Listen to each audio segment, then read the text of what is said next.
dando o coração em tempos de adversidade. Então, como é que a gente pode guardar o coração em tempos de lutas, em tempos de tribulação? Como guardar o coração em tempos de dificuldade e não nos tornarmos pessoas, revoltadas, contra Deus, amarguradas, desanimadas, depressivas. Então, como enfrentar a tribulação guardando o nosso coração? Nós vamos abrir as nossas Bíblias no texto que se encontra em Romanos.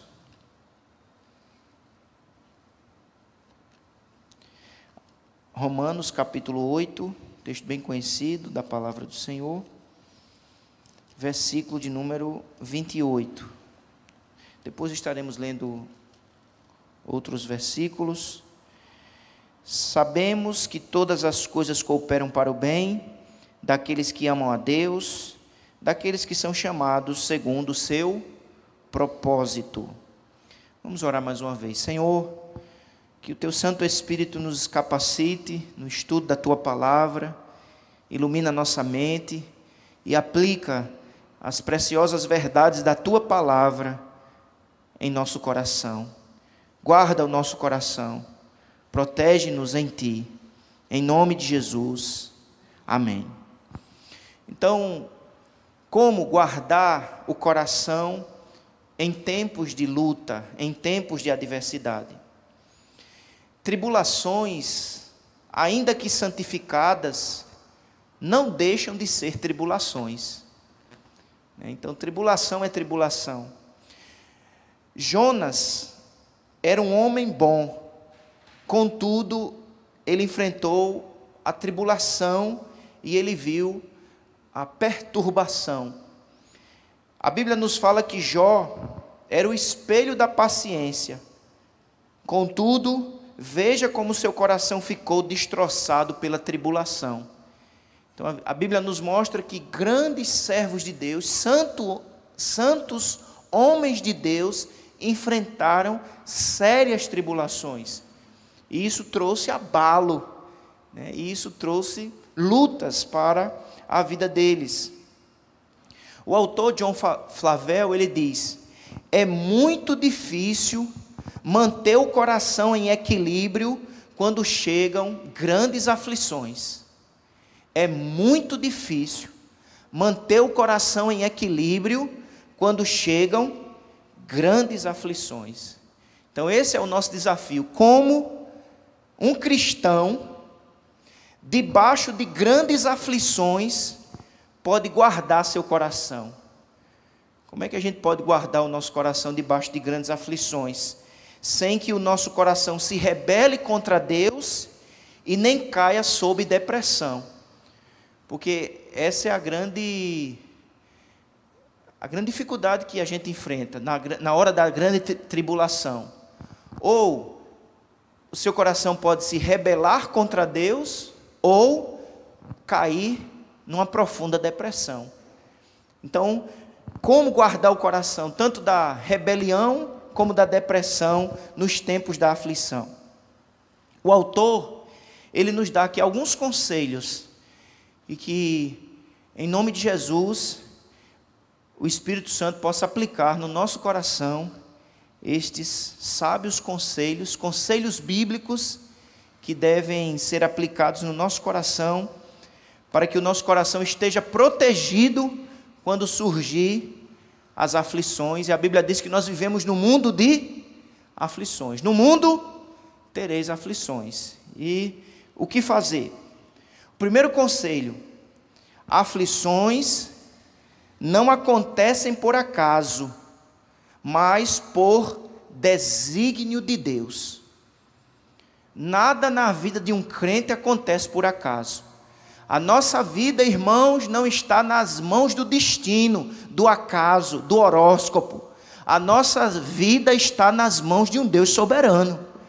Então, até as aflições não fogem, as tribulações, elas não fogem da soberania de Deus, dos desígnios de Deus. Então, Diante da tribulação, não se esqueça, aflições não acontecem por acaso, mas por desígnio de Deus. Efésios capítulo 1, versículo 11, a segunda parte desse versículo diz assim, olha o que diz, abra sua Bíblia, por favor, e veja o que diz Efésios capítulo 1, versículo 11. Nele digo, no qual fomos também feitos herança, predestinados segundo o propósito daquele que faz todas as coisas conforme o conselho da sua vontade. Ele faz todas as coisas conforme o conselho da sua vontade. Então nada acontece por acaso. Por este desígnio desígnio de Deus, as aflições são ordenadas como meios de imenso bem espiritual. Deus pode usar uma aflição como um meio para promover um bem espiritual na nossa vida. Veja o que diz Hebreus 12, 10. Hebreus, versículo 10, capítulo 12. Hebreus 12. Pois eles nos corrigiam por pouco tempo, segundo melhor lhes parecia. Deus, porém, faz o que a igreja? Nos disciplina para aproveitamento, a fim de sermos participantes da sua santidade. Então Deus pode usar uma aflição, uma tribulação, para que, como um meio que promova um bem espiritual. O texto que nós lemos no início do culto, Romanos capítulo 8, versículo 28, eu acredito que todo mundo sabe esse versículo memorizado. O que é que diz? Sabemos que todas as coisas cooperam para o bem daqueles que amam a Deus, daqueles que são chamados segundo o seu propósito. Quantas coisas cooperam? Todas as coisas. Não apenas as bênçãos, não apenas as coisas boas, mas até mesmo as aflições, as tribulações cooperam para o bem. Porque Deus pode usar essa circunstância difícil como um meio para promover um bem espiritual. Essa é a primeira lição que nós aprendemos. As aflições não acontecem por acaso, mas por desígnio de Deus. O autor diz assim, olha, as aflições são os trabalhadores de Deus sobre os nossos corações, para subjugar nosso orgulho e retirar do nosso interior a segurança carnal. Então, muitas vezes a aflição é como um trabalhador de Deus no nosso coração, né, que coisas precisam ser tiradas. Ele diz aqui o autor, o orgulho, às vezes a segurança carnal, a autoconfiança, e Deus está ali trabalhando para nos aperfeiçoar. Segundo conselho que nós devemos lembrar para que o nosso coração esteja guardado: Deus transforma as aflições em bênçãos. Deus transforma as aflições em bênçãos. Abra sua Bíblia no Salmo 119.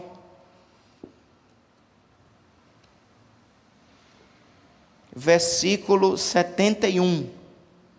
Salmo 119, versículo 71.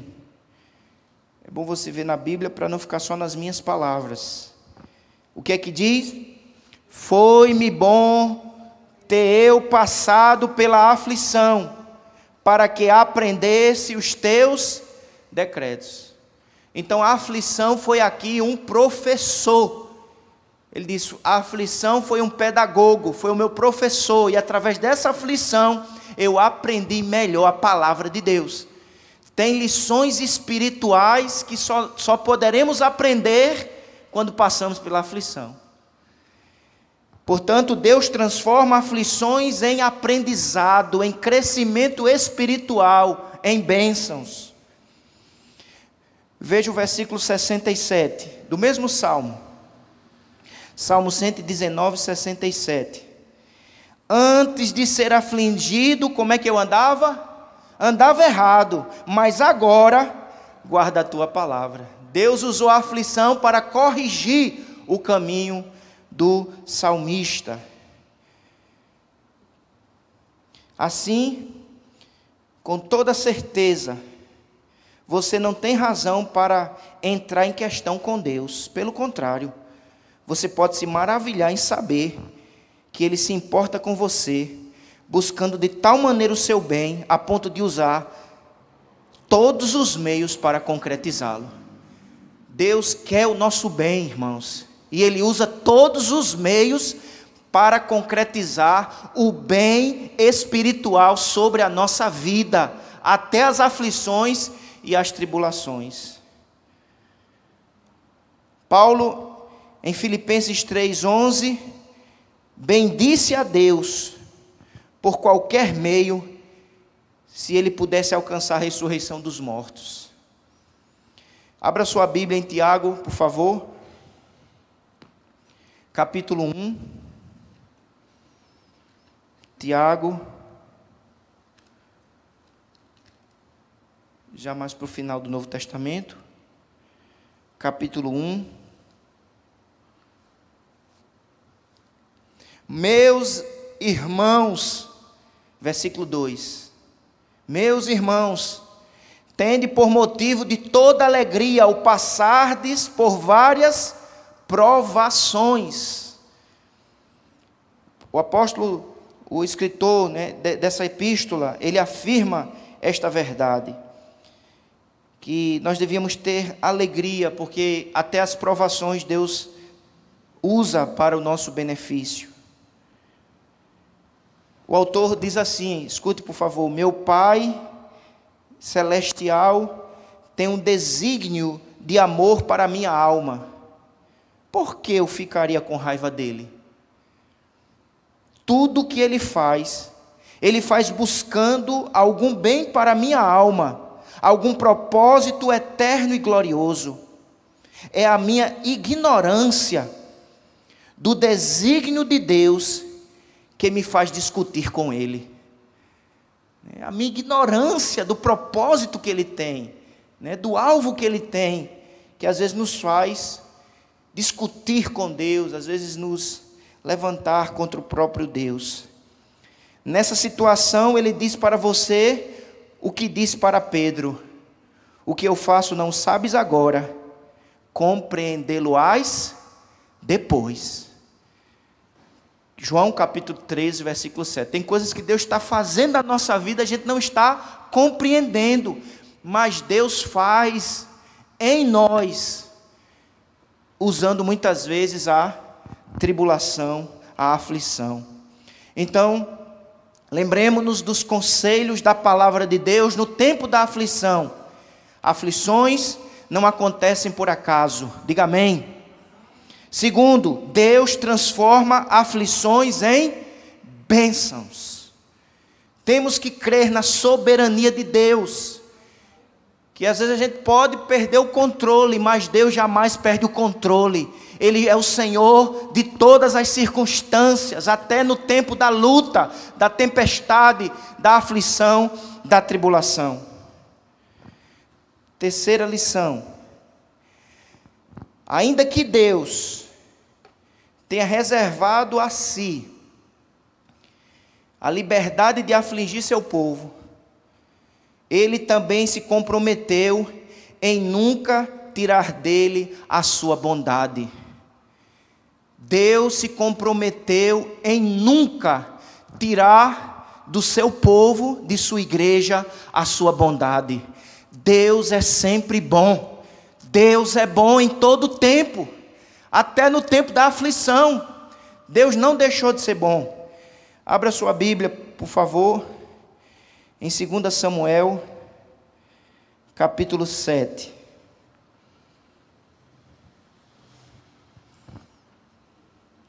Segunda Samuel, capítulo 7, versículo 14.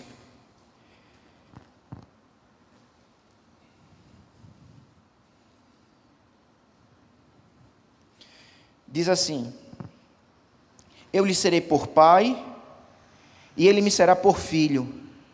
Se vier a transgredir, castigá-lo-ei com varas de homens e com açoites de filhos de homens. Mas a minha misericórdia se não apartará dele, como a retirei de Saul, a quem tirei de diante de ti. Isso é uma promessa dada a Davi, e que se cumpre também na vida do seu filho Salomão, e que acima de tudo, ela se cumpre em nós, a igreja do Senhor, que herda as bênçãos dadas a Davi por intermédio de Jesus. O autor faz algo interessante, ele diz assim: olha, você está certo em ficar insatisfeito quando Deus tem lhe dado a árvore inteira? Deus nos deu a árvore inteira, com todos os frutos de conforto crescendo nela. Somente porque Ele permite que o vento derrube algumas poucas folhas. Ou seja, que Ele quer dizer o seguinte: Deus nos deu uma árvore inteira, com todos os frutos de conforto. Às vezes Ele permite que o vento venha sobre esta árvore, abala a árvore, mas cai só as folhas. E às vezes a gente não percebe o que Ele nos deu, o que Ele nos tem dado, a sua bondade, o seu conforto, o seu refrigério, as suas bênçãos. Os cristãos têm dois tipos de bens: os bens imóveis e os bens móveis. Se Deus garantiu manter os imóveis, não se deixe perturbar quando Ele permite a perda dos móveis. De fato, se Deus cortasse seu amor por nós, ou desfizesse a aliança com a minha alma, eu teria razões para ficar deprimido, mas isso Ele não fez e não vai fazer. Deus não quebra a sua aliança, Deus não corta o canal de bondade e misericórdia sobre nós. Portanto, não devemos jamais ficar insatisfeitos com este Deus que é bondoso sobre nós em todo o tempo. Quarta lição: uma maneira muito eficaz de guardar o coração, de se abalar sobre as aflições, é lembrar que o seu Pai é quem as ordenou de acordo com o seu propósito. Mais uma vez ele volta a falar da soberania de Deus no tempo da aflição. O seu Pai Celestial é quem as ordenou de acordo com o seu propósito. Ou seja, até as aflições, as tribulações que surgem na nossa vida, foi o Deus soberano que as ordenou de acordo com o seu propósito. Ele tem um propósito. Amém, igreja? Ninguém pode mover a mão ou a língua contra você, se não for pela permissão dele. Ninguém. Deus é soberano em tudo, meus irmãos. A nossa vida não está entregue nas mãos dos homens. Mais uma vez eu digo, nas mãos do acaso, não. Deus é soberano, Ele é o Senhor de tudo. Ainda que o cálice seja amargo, mas foi o cálice que o Pai deu para você. Você em algum momento pensaria que nele haveria veneno? Irmãos, se é um cálice, foi dado pelas mãos do Pai, e as mãos desse Pai é uma mão bondosa, misericordiosa e soberana, mesmo que este cálice seja amargo, não é venenoso, não é de destruição, há um propósito para beneficiar a nossa alma. Ele diz isso: você em algum momento pensaria que nele haveria veneno? Se o cálice é dado pelas mãos de um Pai bondoso, se pensarmos assim, seremos tolos. Guarde isso no coração. Você daria ao seu filho aquilo que o arruinaria? Não. Você escolheria na mesma hora sofrer no lugar dele. quanto mais nosso Pai Celestial. Se Ele nos deu, em dado momento, em específica circunstância, aquele cálice, há um propósito. Porque está escrito em Mateus 7,11. Abra sua Bíblia. Mateus 7, versículo 11.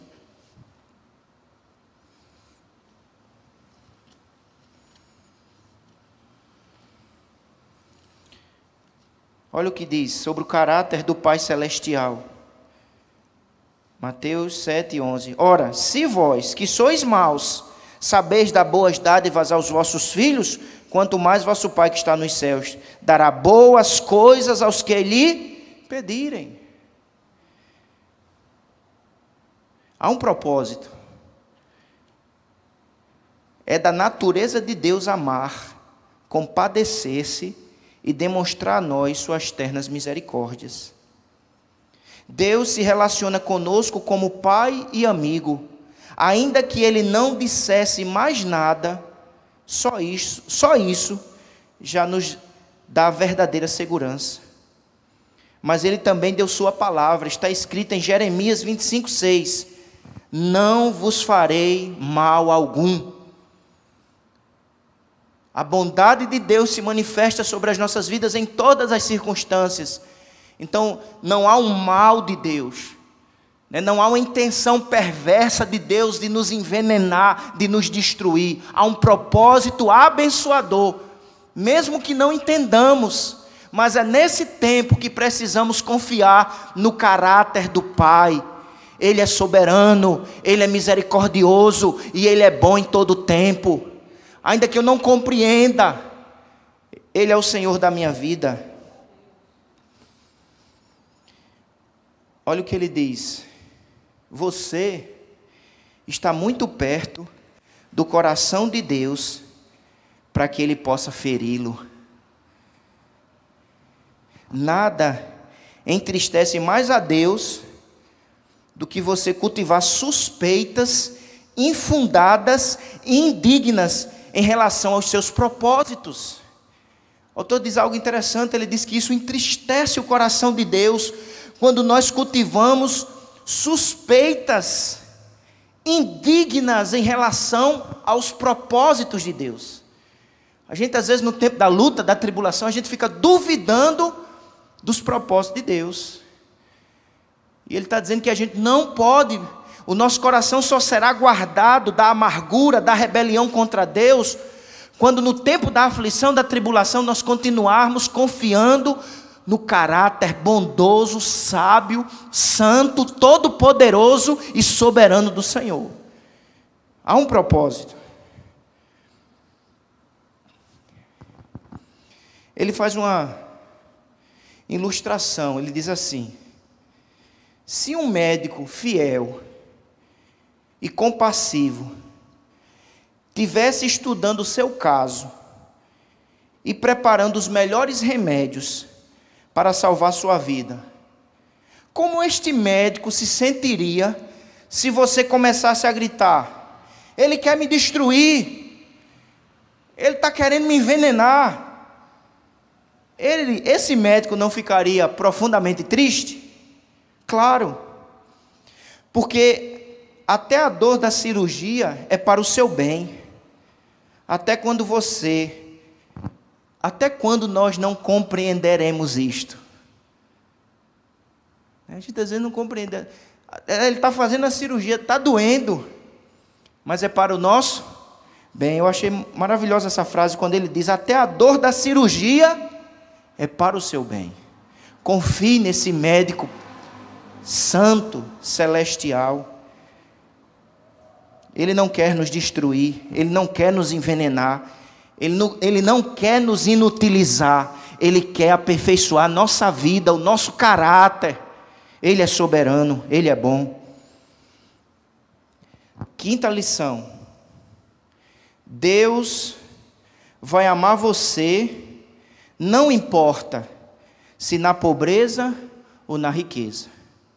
O amor de Deus, irmãos, é imutável.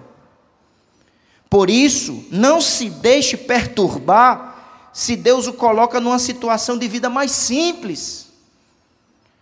Na verdade, Deus manifesta mais do seu amor, graça e ternura no tempo de aflição que no tempo de prosperidade. Às vezes Deus manifesta mais amor, ternura, não é no tempo da prosperidade, é muitas vezes no tempo da luta, da aflição. Da mesma forma, como Deus não o escolheu, porque você estava por cima, porque Deus escolheu a mim e a você? Não é porque a gente estava por cima. A Bíblia diz que nós estávamos mortos nos nossos delitos e pecados. A Bíblia diz que nós éramos trevas. A Bíblia diz que nós estávamos escravizados no pecado. Deus não escolheu a mim nem a você porque nós estávamos por cima. Ele também não vai abandoná-lo quando você estiver por baixo.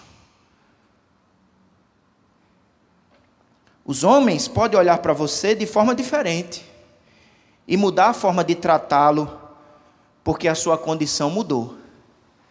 Os homens podem até mudar o tratamento quando as condições mudam. Quando a providência leva embora seus bens, seus amigos passageiros vão fazer que não o conhecem, temendo que você vai lhe causar problemas. Mas Deus... Aí ele faz uma pergunta retórica, aí ele pergunta assim, mas você acha que Deus vai fazer o mesmo? Não. Às vezes os amigos passageiros, quando as situações estão difíceis, as circunstâncias mudam, são amigos passageiros, logo vão embora. Mas Deus, Ele não muda a sua bondade, o seu caráter. Mesmo se estivermos em situação difícil, está escrito em Hebreus 13:5, nunca te deixarei, nunca, jamais te abandonarei. Seja no tempo da prosperidade, seja no tempo da adversidade, seja no tempo da saúde, da enfermidade, Ele é um Deus fiel. Ele vai nos amar sempre, não importa se na pobreza, na riqueza, na saúde ou na doença.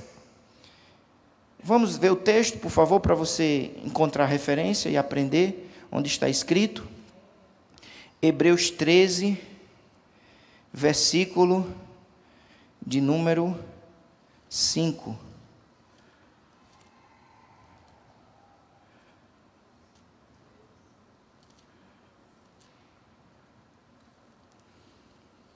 Eita.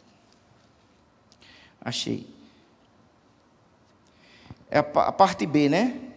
Seja a vossa vida sem avareza, contentai-vos com as coisas que tendes, porque Ele tem dito, de maneira alguma te deixarei, nunca, jamais te abandonarei.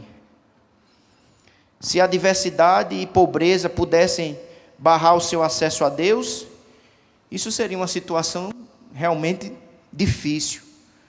Mas longe disso, você pode ir a Ele tão livremente como sempre foi. Ou seja, a luta, a dificuldade, ela não impede que a gente tenha acesso a Deus. Ele não vai nos tratar diferente. 1 Samuel 30, verso 6. Esse texto descreve um momento em que Davi perdeu tudo, quando os amalequitas invadiram a cidade onde ele estava, levou esposa, filhos.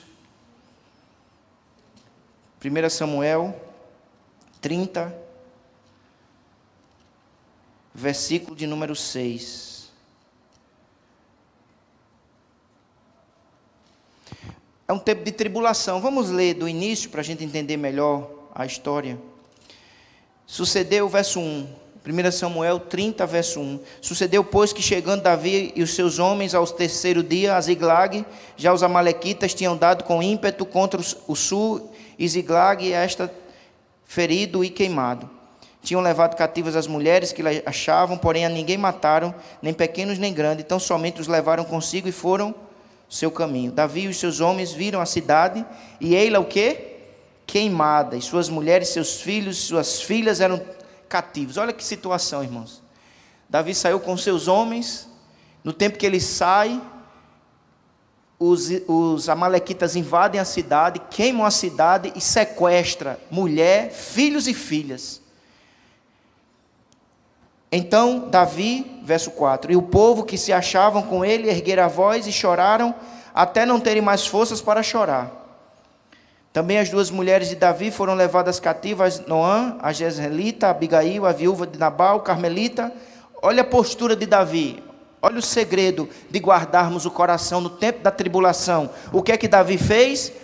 Davi muito se angustiou, pois o povo falava de apedrejá-lo, porque todos estavam em amargura, cada um por causa de seus filhos e de suas filhas. Porém, Davi se reanimou no Senhor, seu Deus. Então, no tempo da aflição, no tempo da dificuldade, no tempo da luta, nós só guardaremos o nosso coração se nos animarmos no Senhor. Ou seja, ele se animou no Senhor, ele encontrou ânimo no caráter de Deus. Eu estou na luta, eu estou na prova, eu estou nessa situação tão difícil. É como se Davi estivesse dizendo, mas eu sei que o Senhor é Deus, Ele é soberano, Ele é o Senhor da minha vida, Ele é o Senhor da história, e todas as coisas cooperam para o bem daqueles que amam a Deus. Eu não entendo porquê nem o para quê, mas uma coisa eu sei, o Senhor é Deus, o Senhor é soberano, Ele é sempre bom. Então, Davi entendeu que Deus não iria desprezá-lo, porque ele estava naquele momento falido. Ele estava falido, cidade queimada, a família sequestrada. Ele acreditou que Deus nos acolhe em todo tempo. Ele faz uma ilustração aqui, ele diz assim: suponha que o seu cônjuge e filho tivessem perdido tudo numa viagem e voltassem para você somente com a roupa do corpo. Você diria que não eram mais seus entes queridos? Você se recusaria a recebê-los? É claro que não. Deus muito menos. Então por que você está atribulado? Ainda que a sua situação pode ter mudado, o amor do seu Pai nunca mudou. Mesmo que percamos, mesmo que estejamos em sofrimento, Ele nos acolhe, porque Deus vai nos amar, não importa se na pobreza ou na riqueza. 6ª lição, ele diz assim: e se ao permitir se Deus permitir que você perca seus bens terrenos, e se ao permitir que você perca seus bens terrenos, Deus esteja preservando sua alma do poder da tentação? Ele faz uma pergunta, ele diz assim: e se ao permitir que você perca seus bens terrenos, Deus esteja preservando sua alma do poder da tentação? Seguramente, então você tem pouquíssimas razões para deixar que o seu coração se afunde em pensamentos tristes. Prazeres terrenos nos deixam fracos e vulneráveis para os momentos de tribulação. Por amor aos bens materiais, escute por favor, como isso é atual. Por amor aos bens materiais, muitos deixaram Cristo quando provados. Lembra do jovem rico? Mateus 19, 22. Diz o texto que ele se afastou triste porque tinha muitas propriedades, muitas posses. Se a aflição é plano de Deus, como somos ingratos ao murmurar contra ela? Marinheiros são capazes de jogar ao mar os seus bens mais preciosos para salvar suas vidas. Ele diz: marinheiros são capazes de jogar ao mar os seus bens mais preciosos para salvar suas vidas. Sabemos que é comum soldados destruírem os melhores edifícios dentro de uma cidade sitiada para que o inimigo não se esconda neles. Ou seja, no meio de uma tempestade, o marinheiro está jogando até coisas preciosas para não morrer afogado. Numa guerra, soldados destroem edifícios para que os inimigos não se escondam. Ninguém duvida que essa seja uma medida sábia.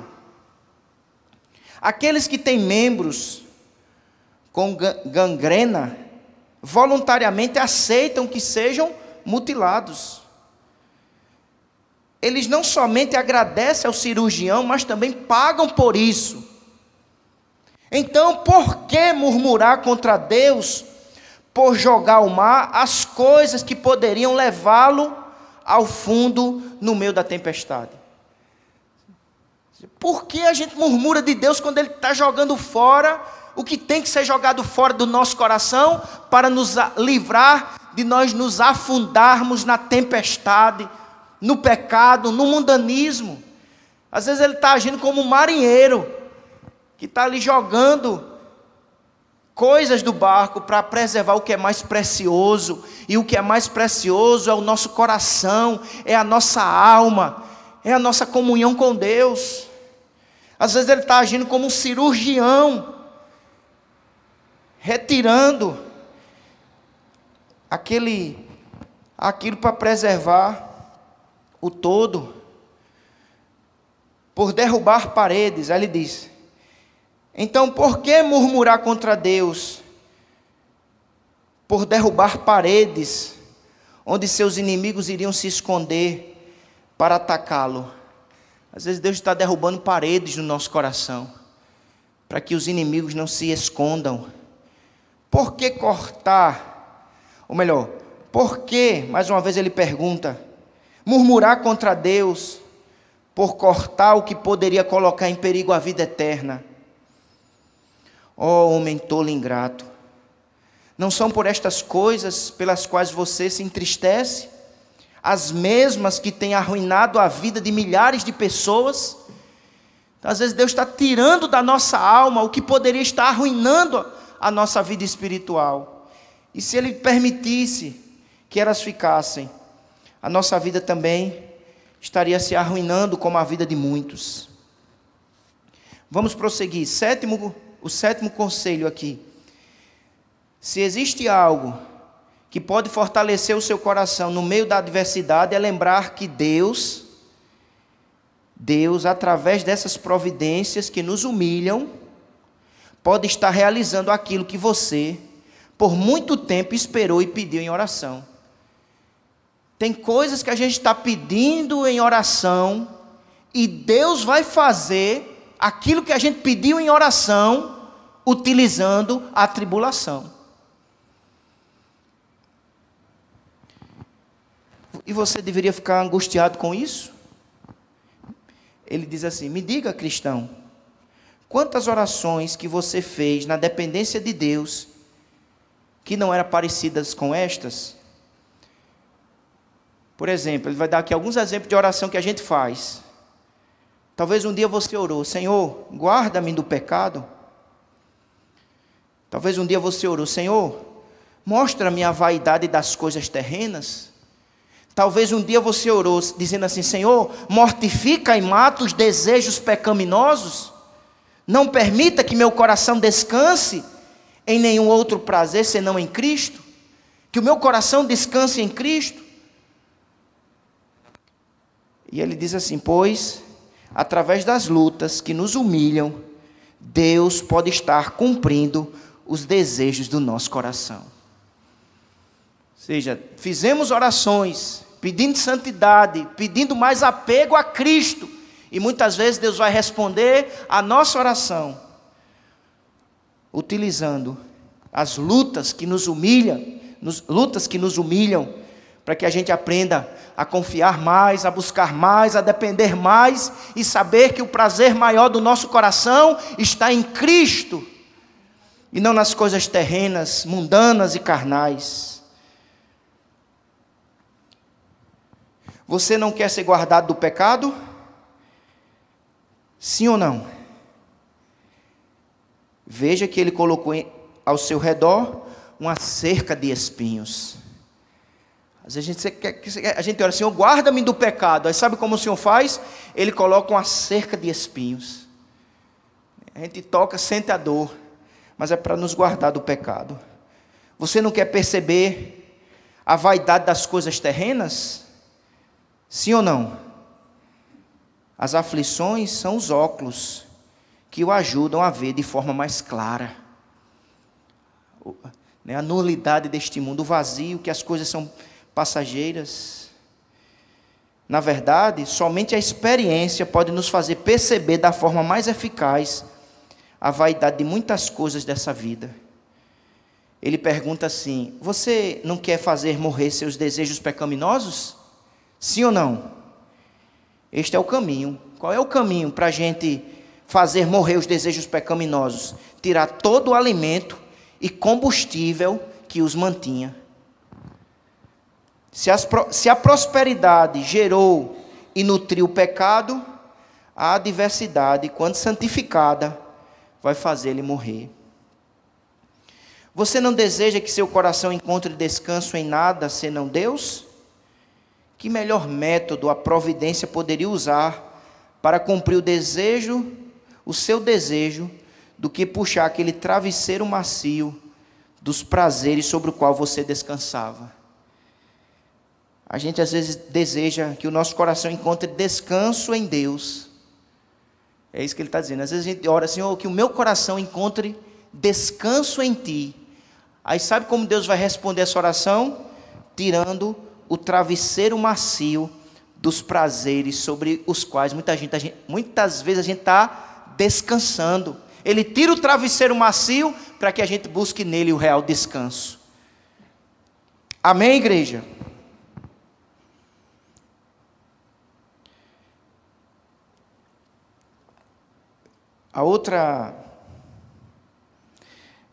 O oitavo conselho: seu coração pode ser fortalecido ao considerar que através das tribulações, Deus está realizando uma obra que no final vai trazer grande alegria, especialmente quando você descobrir o desígnio de Deus. Vai trazer grande alegria quando você descobrir o desejo de Deus. Nós, pobres criaturas, muitas vezes temos a nossa visão embaçada com a ignorância e somos incapazes de discernir como as providências particulares trabalham para o cumprimento do propósito de Deus. Às vezes a gente não consegue discernir, o nosso olhar está embaçado quando a gente não percebe nas providências particulares Deus nos conduzindo a um propósito. Ele diz assim, Deus conduziu Israel, ou melhor, como Israel no deserto, ficamos murmurando porque a providência nos conduz para um terrível deserto, onde somos expostos a todo tipo de dificuldade. Contudo, da mesma forma como Deus conduziu Israel, Ele também está fazendo o mesmo conosco, nos conduzindo pelo caminho certo que nos leva à nossa habitação final. Deus tinha uma terra onde manava leite e mel para Israel, mas antes deles chegarem naquela terra, eles foram conduzidos para um deserto. Eles passaram pelo deserto. Eu achei muito interessante isso. Como Israel no deserto, ficamos murmurando, porque a providência nos conduz para um terrível deserto, onde somos expostos a todo tipo de dificuldade. Contudo, da mesma forma como Deus conduziu Israel, Ele também está fazendo o mesmo conosco. Você crê assim, meu irmão? Deus está nos conduzindo, mesmo que essa condução de Deus passe pelo deserto. Deus não nos deixou de conduzir. Deus não deixou de conduzir a sua igreja, mesmo quando ela estava naquele deserto. Se você somente pudesse ver como Deus, no seu conselho secreto, planejou com cuidado todo o roteiro e desígnio da sua salvação, até mesmo nos menores meios e circunstâncias, você daria glória a Deus. Deus determinou um número definido de aflições para você neste tempo e nesta ordem. Elas virão sobre você desta e desta maneira. Todas elas vão trabalhar a seu favor, se você pudesse discernir a harmonia admirável das dispensações divinas.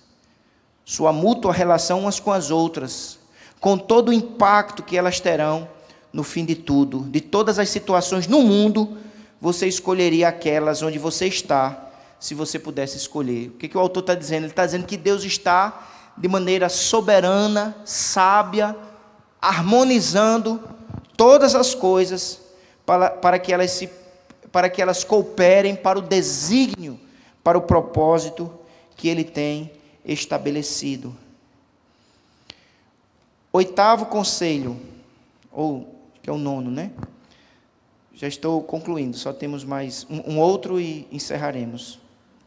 Além disso, o que pode contribuir muito para guardar o seu coração é pensar que, ao ficar ansioso, olha só como isso é sábio, ao ficar ansioso e insatisfeito, você causa a si mesmo mais dano do que todas as aflições poderiam produzir. Às vezes, irmãos, o que causa mais dano em nós não é a aflição, é a nossa ansiedade e insatisfação. Às vezes a ansiedade, a insatisfação causa mais dano em nós do que a própria aflição. Ele diz assim, olha, sua própria insatisfação dá às suas tribulações armas para feri-lo. Sua própria ansiedade e insatisfação dá às suas tribulações armas para feri-lo. É você mesmo que faz o seu fardo ficar pesado ao lutar com ele. Se você simplesmente pudesse se aquietar sob a mão de Deus, a sua situação seria muito mais fácil e doce do que é. O problema é que às vezes a gente não consegue se submeter, se aquietar. Aquiete seu coração. E às vezes a gente fica ansioso, insatisfeito, e aquilo vai machucando. Não é nem a aflição em si, mas é a ansiedade, a insatisfação. Impaciência no doente provoca mais severidade no médico. Deus nos disciplina com mais golpes, como um pai cuja criança que resiste à correção. Ou seja, o pai disciplina. Quanto mais a criança resiste à correção, mais é disciplinado. E às vezes a gente está resistindo, né, o caminho de Deus para conosco. Além disso, olha o que ele diz: a ansiedade, a insatisfação incapacita a alma para orar sobre as tribulações. No tempo da aflição, às vezes a gente está tão ansioso, tão insatisfeito, que a gente não consegue nem orar.